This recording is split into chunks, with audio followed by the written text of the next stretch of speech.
नमस्कार, आप देख रहे हैं द विराट केसरी और मैं हूं आपके साथ हेमा चौहान। आइए जानते हैं आज की देश दुनिया की 10 सबसे बड़ी और अहम खबरें। नीट पेपर लीक और देश भर में हो रहे छात्रों के प्रदर्शनों की गूंज आज संसद के मानसून सत्र में साफ सुनाई दी। विपक्ष ने इस मुद्दे पर सरकार को पूरी तरह घेर लिया। विपक्षी दलों का आरोप है कि परीक्षा प्रणाली में लगातार हो रही धांधली से लाखों युवाओं का भविष्य अंधकार में डूब रहा है और वे लगातार केंद्रीय शिक्षा मंत्री धर्मेंद्र प्रधान के इस्तीफे की मांग पर अड़े हुए हैं।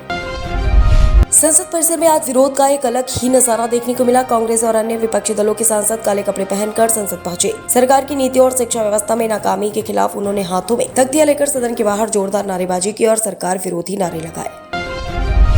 राजधानी दिल्ली के जंतर मंतर पर आज भारी संख्या में छात्र और युवा सड़कों पर उतरे। कॉकटेल जनता पार्टी यानी सीजेपी के बैनर तले हो रहे इस प्रदर्शन में मुख्य मांग शिक्षा मंत्री का इस्तीफा और पेपर लीक मामलों की सीबीआई की निगरानी में सख्त जांच की है। कानून व्यवस्था बनाए रखने के लिए पूरे इलाके को छावनी में तब्दील कर दिया गया और भारी पुलिस बल तैनात है।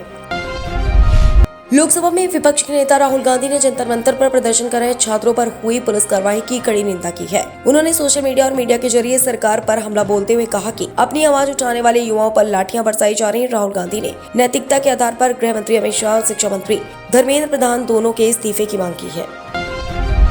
जंतर मंतर पर चल रहे इस उग्र प्रदर्शन और सुरक्षा के कड़े इंतजामों के चलते दिल्ली मेट्रो पर भी इसका सीधा असर पड़ा है। एहतियात के तौर पर प्रशासन ने आसपास के कई प्रमुख मेट्रो स्टेशनों के एंट्री और एग्जिट गेट कुछ समय के लिए बंद कर दिए, जिससे दफ्तर जाने वाले यात्रियों को भी हल्की परेशानियों का सामना करना पड़ा।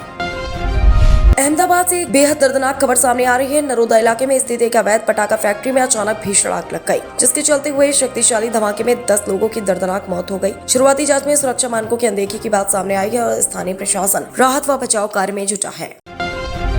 पूर्वोत्तर भारत में कुदरत का कहर जारी है। असम के कई जिलों में भारी मूसलाधार बारिश के चलते नदियां उफान पर हैं और बाढ़ जैसे हालात पैदा हो गए हैं। लाखों लोग प्रभावित हुए हैं। राज्य सरकार और एनडीआरएफ की टीमें निचले इलाकों में फंसे लोगों को निकालने और राहत सामग्री पहुंचाने के लिए युद्ध स्तर पर काम कर रही हैं। अंतर्राष्ट्रीय मोर्चे पर भारत की कूटनीति और मजबूती देते हुए राष्ट्रपति द्रौपदी मुर्मू वर्तमान में मोल्दोवा के आधिकारिक दौरे पर हैं। राजधानी के चिसिनाउ में उनकी मुलाकात मोल्दोवा की राष्ट्रपति माया संधू से हुई है। इस हाई प्रोफाइल मुलाकात का मुख्य उद्देश्य दोनों देशों के बीच द्विपक्षीय संबंधों, व्यापार और तकनीकी सहयोग को नई ऊंचाइयां देना है।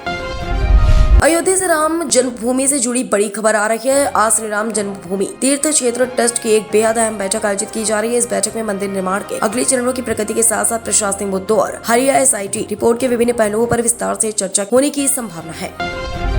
राजनीतिक गलियारों से एक खबर है कि कर्नाटक की राजनीति में आज बड़ा फेरबदल हो सकता है। राज्य सरकार आज अपने मंत्रिमंडल कैबिनेट का विस्तार कर सकती है। चर्चा है कि इस विस्तार में कुछ नए चेहरों और विशेष रूप से महिला नेताओं को मंत्री पद की शपथ दिलाई जा सकती है, जिससे क्षेत्रीय और सामाजिक संतुलन साधा जा सके। फिलहाल द विराट केसरी के इस स्पेशल टॉप 10 न्यूज बुलेटिन में बस इतना ही। देश और दुनिया की ऐसी ही हर छोटी बड़ी और विश्वसनीय खबरों से अपडेट रहने के लिए हमारे चैनल को सब्सक्राइब करना ना भूलें। नमस्कार, जय हिंद।